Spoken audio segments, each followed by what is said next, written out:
Vitamin के की बात करेंगे। विटामिन के तीन नाम होते हैं, तीन फॉर्म्स होती हैं। फाइलोक्विनोन जिसको विटामिन के 1 कहते हैं, मैनाक्विनोन जिसको विटामिन के 2 कहते हैं, और तीसरी फॉर्म होती है विटामिन के 3 जिसको हम कहते हैं मैनाडायोन।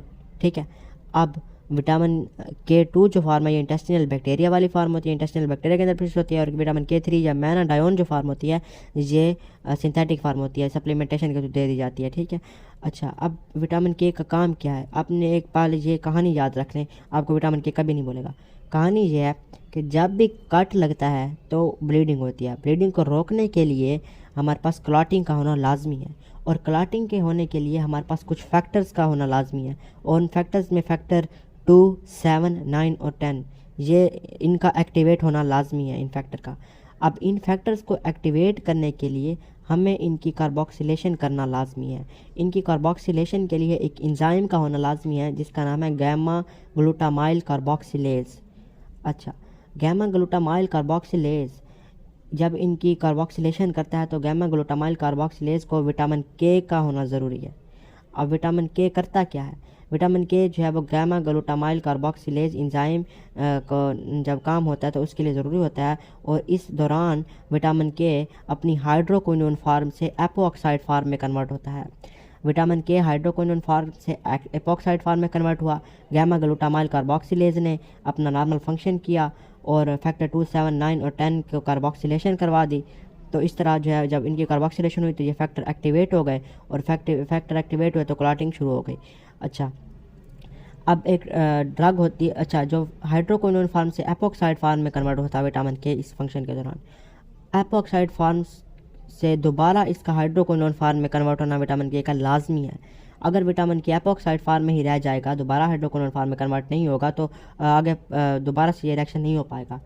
अब हाइड्रोक्विनोन फार्म दोबारा बनाने के लिए, एपोक्साइड फार्म से हाइड्रोक्विनोन फार्म दोबारा बनाने के लिए एक एंजाइम होता है जिसका नाम होता है विटामिन के epoxide reductase enzyme, VKOR enzyme. VKOR enzyme vitamin के की एपोक्साइड फार्म से हाइड्रोक्विनोन फार्म में दोबारा कन्वर्जन कराता है। तो जब ये दोबारा कन्वर्ट तो हाइड्रोक्विनोन फार्म दोबारा गैमा ग्लूटामाइल कार्बोक्सिलेज एंजाइम को अपना नॉर्मल काम करवाती है, जिसकी वजह से दोबारा से फैक्टर एक्टिवेट हो जाता है। अगर हम कोई ऐसी ड्रग दे दें जैसे कि वारफरिन, तो होता ये है, ये वारफरिन या कोई स्पोरिन, सेफेलोस्पोरिन एंटीबायोटिक, ये विटामिन के एपोक्साइड रिडक्टेज एंजाइम को ब्लॉक कर देती है, जिसकी वजह से विटामिन के अपनी एपोक्साइड फार्म से हाइड्रोक्विनोन फार्म में दोबारा कन्वर्ट नहीं हो पाता, जिसकी वजह से गैमा ग्लूटामाइल कार्बोक्सिलेज एंजाइम अपना नॉर्मल फंक्शन नहीं कर पाता, जिसकी वजह से फैक्टर 2, 7, 9 और 10 एक्टिवेट नहीं हो पाते, जिसकी वजह से क्या होता है, क्लॉटिंग सही नहीं हो पाती। ठीक है। और जो ज़्यादा ब्लीडिंग, एक्सेसिव ब्लीडिंग होना शुरू हो जाती है।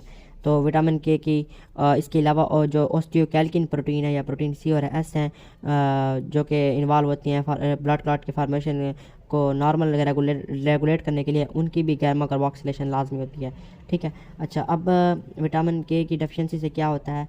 पहली बात तो ये इसकी डेफिशिएंसी बहुत कम होती है क्योंकि नॉर्मल डाइट के अंदर विटामिन के होता है। इसके अलावा इंटेस्टिनल बैक्टीरिया के अंदर भी जो है बैक्टीरिया, जो इंटेस्टाइन के अंदर बैक्टीरिया होते हैं वो भी विटामिन के सिंथेसाइज कराते हैं। लेकिन अगर कोई एंटीबायोटिक दे दी जाती है, जब दी जाती है तो विटामिन के प्रोड्यूस करने वाले जो माइक्रो ऑर्गेनिज्म है ना, वो डैमेज हो जाते हैं, जिसकी वजह से विटामिन के वो नॉर्मल प्रोड्यूस नहीं कर पाते, जिसकी वजह से क्लॉटिंग जो है वो स्लो हो जाती है और ब्लीडिंग टाइम जो है वो बढ़ जाता है विटामिन के की कमी की वजह से। ठीक है।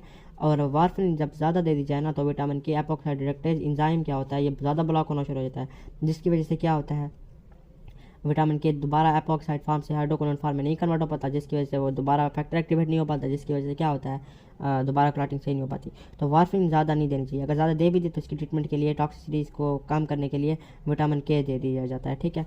और इसके अलावा जो है वो विटामिन के जब ज़्यादा, अच्छा, विटामिन के मैनाडायोन फार्म में देते हैं, गोली में जब देते हैं ना पिल्स की सूरत में, तो मैनाडायोन फार्म में देते हैं। अगर ज़्यादा दे दी जाए ना तो हीमोलिटिक अनीमिया और जॉन्डिस हो जाता है, यरकान वगैरह ना बच्चों में हो जाता है, टॉक्सिक इफेक्ट होते हैं इसके RBC में ब्रेन के ऊपर विटामिन के। तो इसलिए इसको ध्यान से देना चाहिए।